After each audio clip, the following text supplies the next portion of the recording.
Bonjour, j'espère que vous allez tous bien. On revient sur notre série Think Like Recruiters avec la passe numéro 8. La passe numéro 8 est intitulée Qu'est-ce que vous pouvez nous apporter? Qu'est-ce que vous pouvez nous apporter? Si un recruteur vous pose la question ou une recruteuse, qu'est-ce que vous pouvez nous apporter?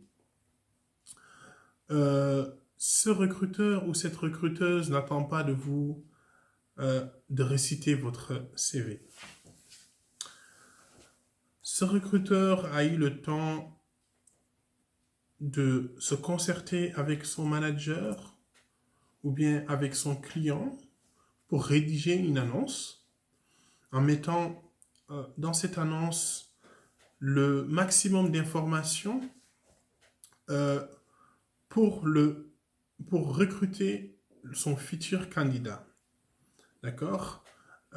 Il a mis le maximum de compétences que devrait avoir ce candidat. Et vous avez répondu à cette annonce, ou bien vous avez été approché par ce recruteur, par je ne sais quel canal. La prochaine étape, c'est que ce recruteur vous a contacté par téléphone et il vous a convoqué, il a validé cette étape, il vous a convoqué à un entretien, vous venez à cet entretien. Et puis à un moment donné, dans cet entretien, il vous pose la question, qu'est-ce que vous pouvez nous apporter?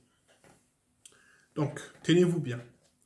Ce recruteur attend de vous que vous puissiez non seulement vous projeter sur ce poste, donc vous projeter sur ce poste, et en vous projetant sur ce poste, montrer dans votre parcours les réalisations, les compétences que vous pouvez transférer tout de suite sur ce poste.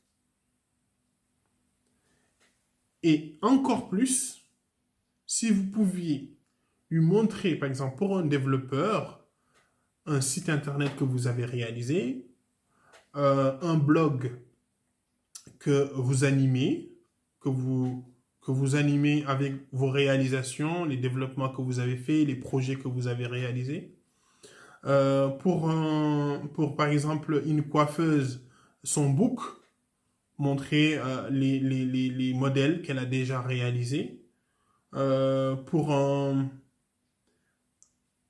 Les exemples sont nombreux, mais il faut montrer clairement vos réalisations. Parce que ce recruteur, ok, il vous a sélectionné, ok, il vous a sélectionné pour venir parce que sur votre CV, il était écrit que vous avez fait telle chose, mais quand il va vous poser cette question, il veut que vous le rassuriez en lui disant, vous savez, vous avez demandé quelqu'un qui fait du sourcing, qui a 2 ans de sourcing.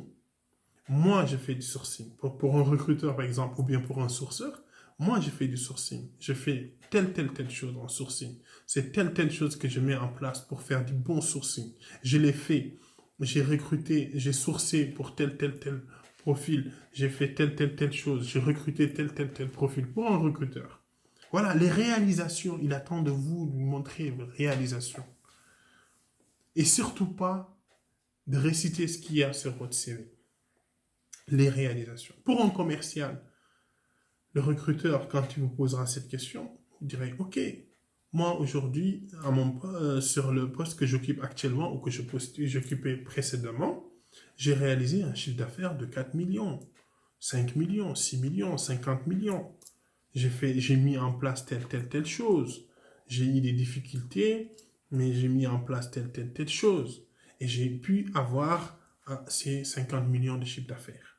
Donc, il attend de vous les réalisations que vous avez faites, les compétences que vous pouvez transférer tout de suite sur ce poste. Vous cherchez une personne qui a telle compétence, et bien rassurez-vous, aujourd'hui, moi j'ai ces compétences-là, puisque ces compétences-là, je les ai mises en pratique lors de mon précédent emploi, ou bien actuellement sur ce poste que j'occupe, j'ai fait telle chose. Donc le recruteur en face, il est rassuré. Voilà un petit peu ce qu'il faut faire. Restez positif, tout est dans le positif. Si vous êtes positif, vous allez embarquer les gens dans votre positivité et vous allez décrocher vos entretiens et vos postes. Donc, on garde toujours les gestes barrières parce que les gens ont tendance à se lâcher un petit peu. Et puis, on met un masque quand on est dans des endroits fermés. En attendant, jusqu'à la 9e passe. Prenez soin de vous. Peace.